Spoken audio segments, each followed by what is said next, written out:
दोस्तों जय हिंद, वंदे मातरम। मेरा नाम है सौरभ मशहूरी और आप देख रहे हैं ज्ञान जरा हटके। और आज इस वीडियो में हम लोग बात करने जा रहे हैं हमारे भिखमंगे पड़ोसी और इन्हें पेलने के लिए तेल की शीशी नहीं बल्कि पूरा का पूरा ड्रम लेके बैठे इनके पड़ोसी यानी कि अफगानिस्तान के बारे में। क्योंकि मेरे हिसाब से खबर तो आप लोगों ने सुनी ली होगी, और अगर नहीं सुनी तो पाकिस्तान और अफगानिस्तान को लेकर मार्केट में सबसे बड़ी खबर यह है कि आज से 2-3 दिन पहले पाकिस्तान की ओर से अफगानिस्तान के अंदर अफगानिस्तान पाकिस्तान बॉर्डर पे एयर स्ट्राइक की गई थी, जिसमें पाकिस्तान वाले क्लेम कर रहे हैं कि इन्होंने 70 के आसपास मिलिटेंट्स को मारा है, जबकि अफगानिस्तान वालों का कहना है कि इन भिखमंगे पाकिस्तानियों की आर्म्ड फोर्सेस ने असल में अफगानिस्तान के अंदर एक मदरसे और एक घर के ऊपर बम गिराए हैं, जिसमें मेजोरिटी सिविलियंस की मौत हुई है और उसमें से भी 18 के आसपास वो लोग हैं जिनकी उम्र 16 साल से भी कम है। जी हाँ, इन भिखमंगों ने 18 बच्चे मार दी। और यहाँ पे ये बात नोटिस करने वाली है कि जब ऑपरेशन सिंदूर हुआ था और ऑपरेशन सिंदूर के दौरान जब इंडिया की एयरफोर्स ने पाकिस्तान के अंदर एयर स्ट्राइक करी थी, तो उस वक्त सोशल मीडिया पे वीडियो बनाने वाले ये चिरकुट अनपढ़ गवार जाहिल पाकिस्तानी प्लस इनका विलायती छोरा जो उर्दू और पंजाबी भी ब्रिटिश एक्सेंट में बोलता है, ये लोग ये बोल रहे थे कि साहब भारत जो है बहुत बुजदिल देश है, इन्होंने छुप के रात को हमला किया, दम है तो दिन में आओ। उस वक्त इन चिरकुटों का झुंड ये वाला ज्ञान बांट रहा था। और अब परसों के दिन इनकी जो आर्म्ड फोर्सेस है, ये लोग अफगानिस्तान के अंदर,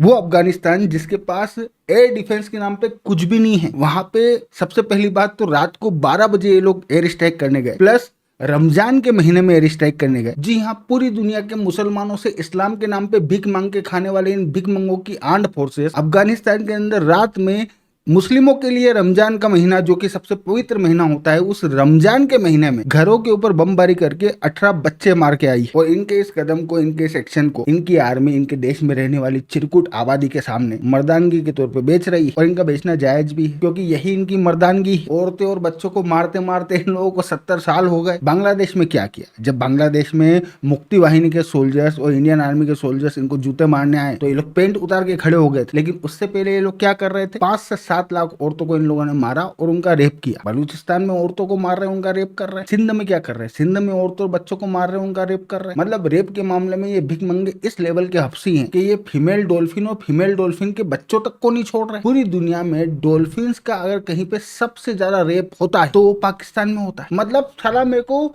सच्ची बता रहा हूँ, ये लाइन आप लोगों को बताते हुए शर्म आ रही, लेकिन साल 1947 में मोहम्मद अली जिन्ना द्वारा बनाए गए संडास में रहने वाले लोगों को ऐसी हरकतें करते हुए शर्म नहीं आती। खैर जो कुछ भी हो, लेकिन कहानी ये है कि भाई पाकिस्तान की आर्म्ड फोर्सेस ने अफगानिस्तान के अंदर जाके एयर स्ट्राइक करी और उस एयर स्ट्राइक में इन लोगों ने सिविलियंस को मार दिया। और इन लोगों ने उस एयर स्ट्राइक में जो सिविलियंस को मारा है, ये बात ना तो मैं अपने मन से बोल रहा हूँ और ना ही मैं अफगानिस्तान में मौजूद ये तालिबान की जो गवर्नमेंट है इसका वर्जन आप लोगों को बता रहा हूँ। अफगानिस्तान के अंदर पाकिस्तान द्वारा की गई इस एयर स्ट्राइक में सिविलियंस की मौत हुई है, बच्चे मरे हैं।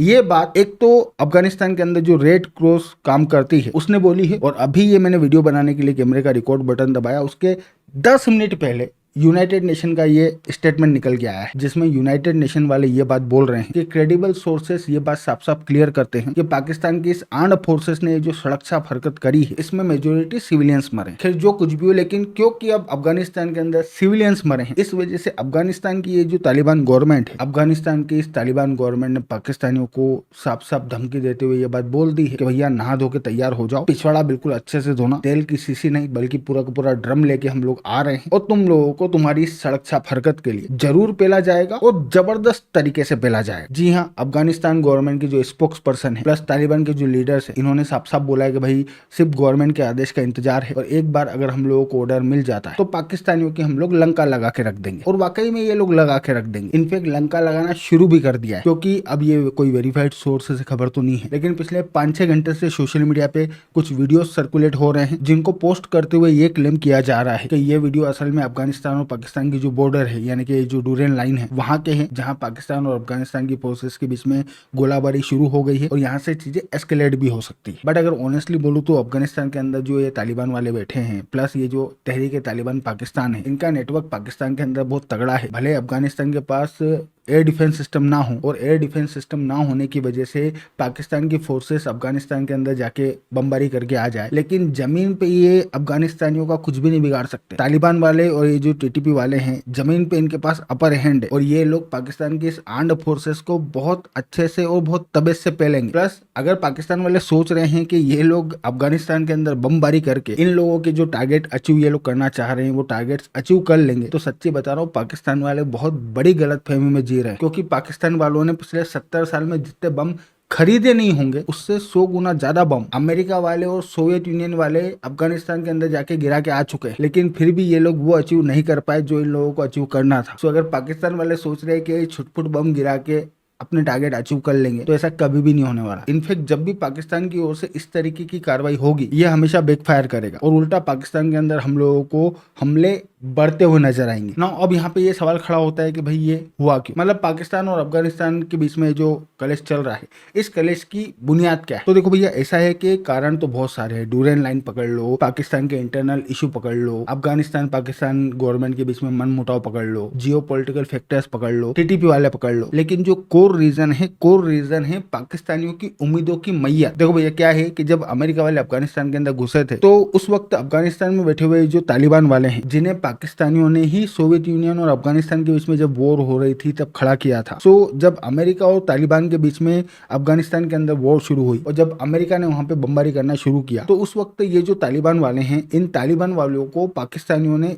इस उम्मीद में अपने यहाँ पे जगह दी कि भाई अमेरिका वाले जैसे ही यहाँ से जाएंगे इन तालिबान वालों को अफगानिस्तान के अंदर अपन वापस पहुंचा देंगे, अफगानिस्तान के अंदर तख्ता पलट करके इन्हें वहां पे पावर में ले आएंगे और उसके बाद में अफगानिस्तान के ऊपर शुद्ध रूप से अपना राज होगा। क्योंकि अपन ने तालिबान वालों को खड़ा किया है, अपन ही इन्हें पाल पोस के बड़ा कर रहे हैं, अपन ही इन्हें बचा रहे हैं, अपन ही इन्हें अफगानिस्तान के अंदर वापस लेके जाएंगे और वहां तख्ता पलट करके पावर में लाएंगे। जब सब कुछ अपन ही कर रहे हैं तो फिर अफगानिस्तान के अंदर पावर में आने के बाद में ये जो तालिबान वाले ये अपनी ही बात सुनेंगे, जो अपन बोलेंगे वो करेंगे, पूरे अफगानिस्तान पे अपना कंट्रोल होगा। लेकिन ऐसा होने के बजाय इन भिखमंगों का खतना हो गया। तालिबान वालों ने इनका बहुत बुरा वाला काट दिया। टोपी पहनाने के मामले में तालिबान वाले इनसे भी बड़े वाले निकले। तालिबान वाले इनके यहाँ रहे, इनकी मदद से वापस अफगानिस्तान में गए, अफगानिस्तान के अंदर तख्ता पलट किया, अफगानिस्तान के अंदर पावर में आए और उसके बाद जब ये भीख मंगे अफगानिस्तान के अंदर तालिबान वालों से गले मिलने के लिए गए तो उन्होंने दरवाजा ही नहीं खोला, इन भीख मंगों को दरवाजे से ही भगा दिया। प्लस अब जलील कर रहे हैं वो अलग। In second America Afghan war का वो समय जब तालिबान वाले पाकिस्तान के अंदर थे उस समय में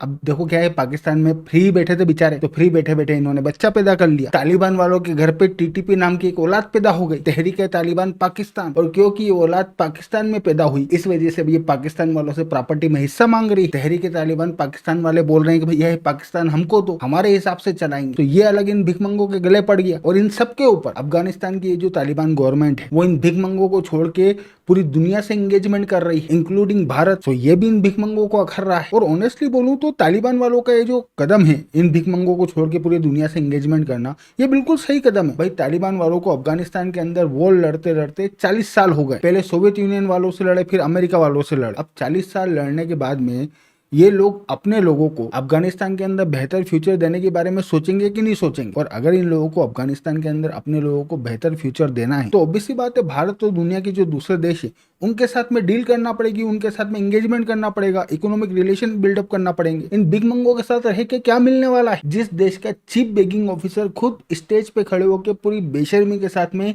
इस बात को एडमिट करता हो कि हाँ भाई हम भीख मांग के खाते हैं, उस देश के साथ एंगेजमेंट करके तालिबान वालों को क्या मिलेगा? आतंकवाद के अलावा कुछ भी नहीं मिलने वाला। तालिबान वालों को यह बात बहुत अच्छी तरीके से समझ में आ गई है कि पाकिस्तान वाले उन्हें सिर्फ और सिर्फ भारत के अगेंस्ट में यूज करेंगे, जिसमें तालिबान वालों का बिल्कुल भी इंटरेस्ट नहीं, क्योंकि बेनिफिट नहीं है कुछ भी उनको। इस वजह से तालिबान वालों ने इन भिखमंगों को मुंह लगाना बंद कर दिया और यही चीज इन भिखमंगों को सबसे ज्यादा अकड़ती। नाउ अब ये तो हो गया बिल्कुल कोर रीजन, बट अगर हम लोग बात करें इस पर्टिकुलर एक्शन की, मतलब कि जो ये मामला इस वक्त हुआ है, तो इसके पीछे सिंपल सा रीजन है पाकिस्तान के डोमेस्टिक इशू और इनकी इकोनॉमिक सिचुएशन। क्योंकि भैया देखो ऐसा है कि कैमरे के सामने खड़े होकर बोल बच्चन पेलना, अलग अलग न्यूज पोर्टल्स में अपने छर्रों की मदद से आर्टिकल लिखवाना कि साहब हमने $50 बिलियन के प्लेन बेच दिए, $40 बिलियन के इसको बेच दिए, फलाना कर दिया, ढिमकाना कर दिया, चाइना की मिलिट्री एक्सरसाइज का फोटो फ्रेम करवा के अपने फील्ड मार्शल को देना, इन सब में कुछ भी नहीं लगता, ये फ्री में हो जाता है। बकलोली के कहीं पे भी पैसे नहीं लगते, लेकिन खाने के लिए पैसे चाहिए और अगर पैसा लाना है तो उसे कमाना पड़ता है। लेकिन कमाने का टैलेंट अगर इन बिग मंगों में होता तो पिछले 70 साल में कमा के खा नहीं लेते। आज 70 साल बाद भी बिग काय के लिए मांग रहे होते, सो करते रोते कुछ आता है नहीं। शहबाज शरीफ और इनका जो फील्ड मार्शल है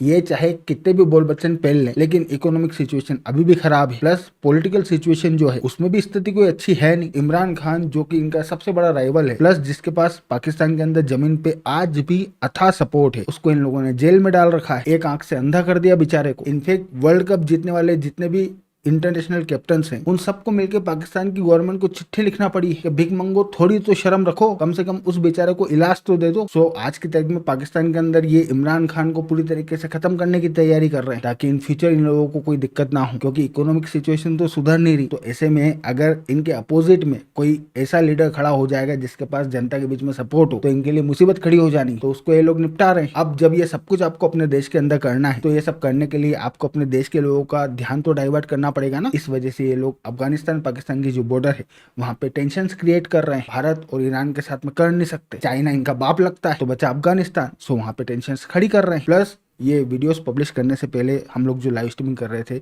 अगर आप लोगों को याद हो तो लाइव स्ट्रीमिंग में मैंने आप लोगों को ये बात बोली थी कि पाकिस्तान की ये जो आर्म्ड फोर्सेस है ये ऑलरेडी अफगानिस्तान की बॉर्डर पे एयर स्ट्राइक करने की तैयारी कर चुकी थी। बस इन लोगों को बहाना चाहिए था ताकि इंटरनेशनल लेवल पे अपने इस एक्शन को जस्टिफाई कर सके। क्योंकि थोड़े ही समय पहले ये जो अदर मुस्लिम कंट्रीज है मिडिल ईस्ट में, जैसे कि कतर वाले हो गए, कुवैत वाले हो गए, तुर्की वाले हो गए, इन सब ने मीडिएशन करके अफगानिस्तान और पाकिस्तान के बीच में बातचीत करवाई थी, सेटलमेंट करवाने की कोशिश करी थी। और ये तमाम वही कंट्रीज है जहाँ पे ये लोग भीख मांगने जाते हैं। तो इन कंट्रीज के मीडिएशन के बाद में ऐसे आप सीधे उठ के जाके तो हमला कर नहीं सकते, आपको एक ढंग का बहाना चाहिए। और वो बहाना इन लोगों को इनके यहाँ अभी ये जो शिया मस्जिद पे हमला हुआ उसके रूप में मिल गया। मतलब सच्ची बता रहा हूँ, हाई चांसेस हैं कि जो शिया मस्जिद पे हमला हुआ है ये इन लफंगों ने खुद ही करवाया है। क्योंकि एक तो ये लोग ऑलरेडी पहले ही स्ट्राइक करने की तैयारी करके बैठे थे, ये लोग बहाना ढूंढ ही रहे थे, बहाने का ही वेट कर रहे थे। और उसी इंतजार के दौरान इनके यहाँ पे हमला भी हो गया। और हमले में भी इनके लोग नहीं मरे, शिया मस्जिद पे हमला हुआ जिसमें सारे शिया मुसलमान मरे, जिनको ये लफंगे मुसलमान मानते ही नहीं है। तो हमला जो हुआ उसमें इनके